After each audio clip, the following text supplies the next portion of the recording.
contexto actual, porque de eso se trata la lección de hoy.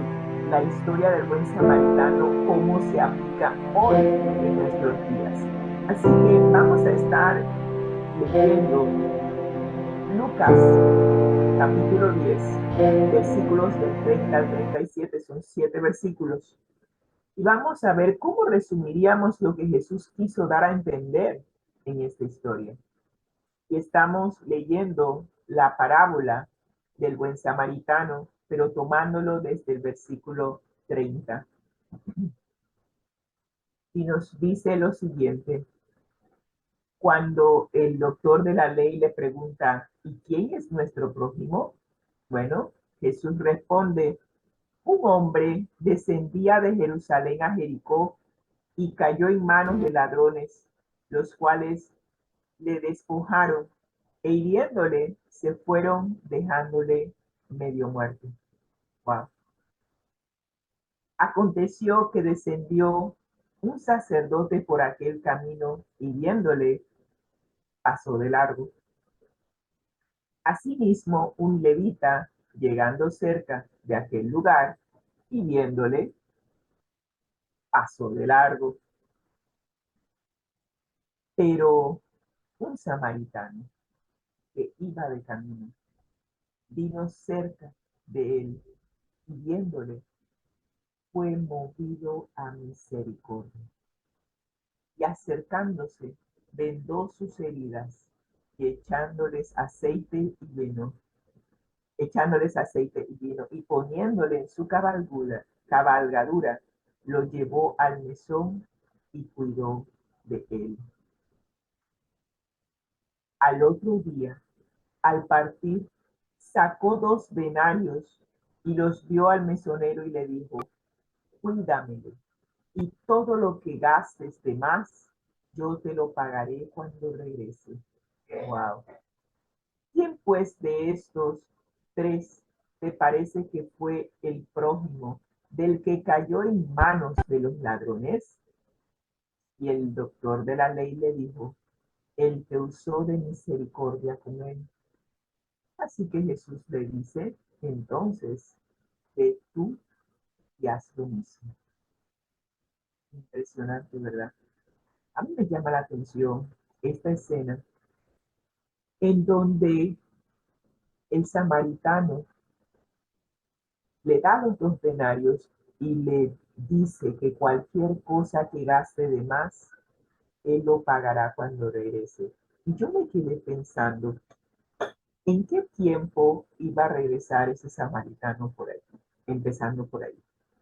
Me llama la atención de que el mesonero acepta cuidar al que había sido malherido y acepta la palabra.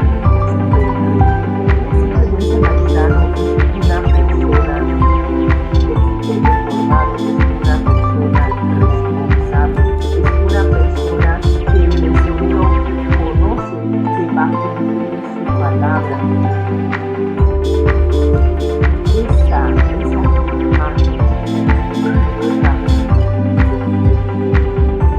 cómo me ven las personas a mí. ¿Puedo yo hacer un trato con una persona y que con solo mi palabra la persona acepte el trato porque sabe que soy de las personas que cumple su palabra? Esas son las cosas que a veces nosotros pasamos por alto.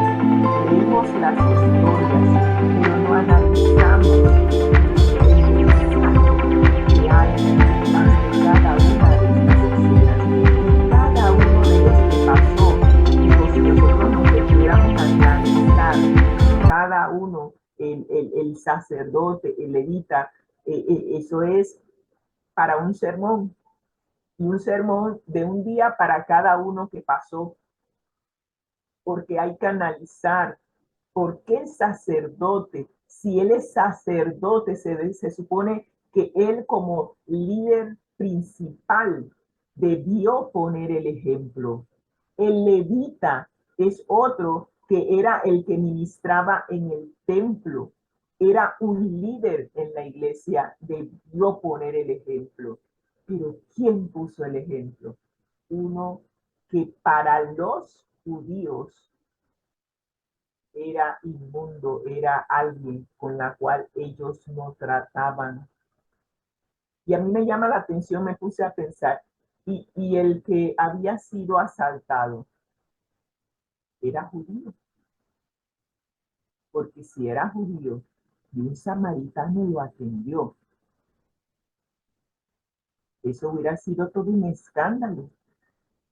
¿Cómo un samaritano va a atender a un judío? Se supone que ellos no se trataban entre sí, y estoy recordando la historia de la mujer samaritana que fue al pozo a buscar agua, y ella cuando Jesús le pide agua, ella le dice: ¿cómo tú me pides agua así? Nosotros los samaritanos con los judíos, con los hebreos no nos tratamos. Entonces, el ver todos estos detallitos nos llevan a aspectos prácticos en nuestra vida. ¿Estaríamos nosotros dispuestos a ayudar a una persona que no es de nuestra cultura?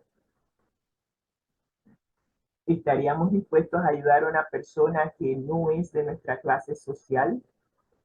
Todo eso está implícito en esto, porque la guía de estudio nos lleva a poner en práctica la parábola del buen samaritano hoy. Y todas estas preguntas surgen. Lo que pasa es, si es una persona de mi clase social que necesita la ayuda, así como no. Pero si es una persona que no es de mi clase social, ni siquiera de mi cultura, yo no me mezclo con esa chusma. Poniéndolo en el contexto de Chespirito, un programa de televisión que tenemos por acá. No me mezclo, me mantengo aparte. ¿Y saben por qué lo menciono? Porque hace exactamente como 2 semanas pasó algo que yo jamás pensé que me iba a pasar. No me pasó a mí. Bueno, sí me pasó a mí, pero yo lo estaba escuchando.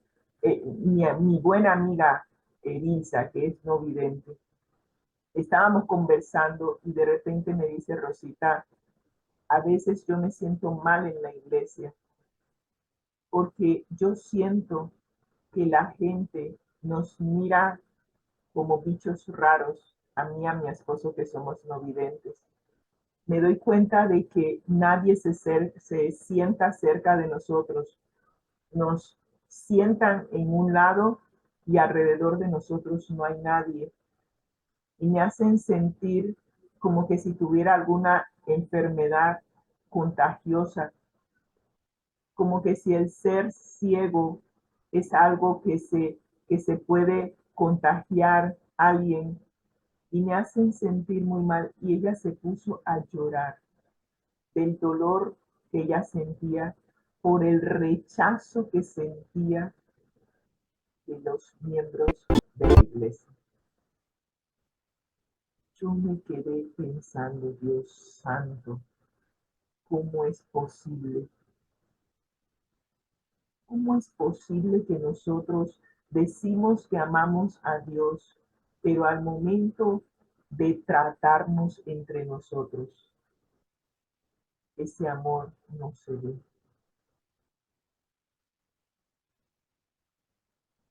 Y es miembro de nuestra iglesia. ¿De qué estamos hablando? ¿Quién es nuestro prójimo? ¿Cómo tratamos a nuestro prójimo?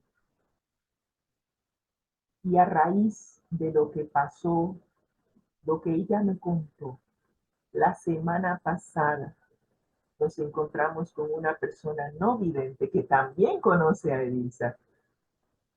Y noté lo mismo. La sentaron adelante y alrededor de ella no había nadie. El resto de ellos estaba atrás. Ella ya la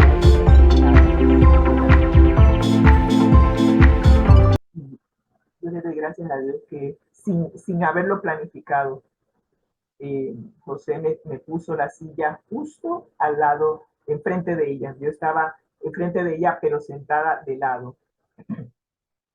Así que la tenía cerca.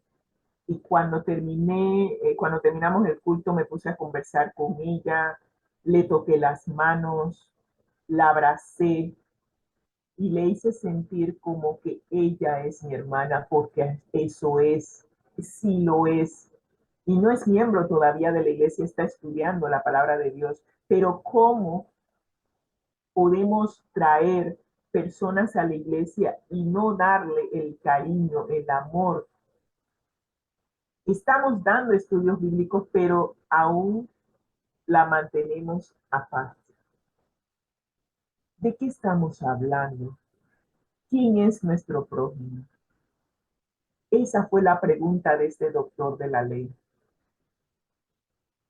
Y Jesús, después de haber contado esta parábola, le dijo, ve y haz tú lo mismo.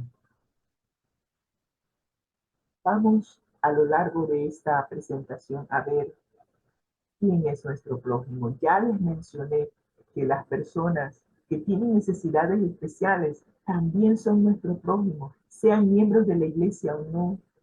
Debemos tratarlas con amor, porque Cristo nos trata a nosotros.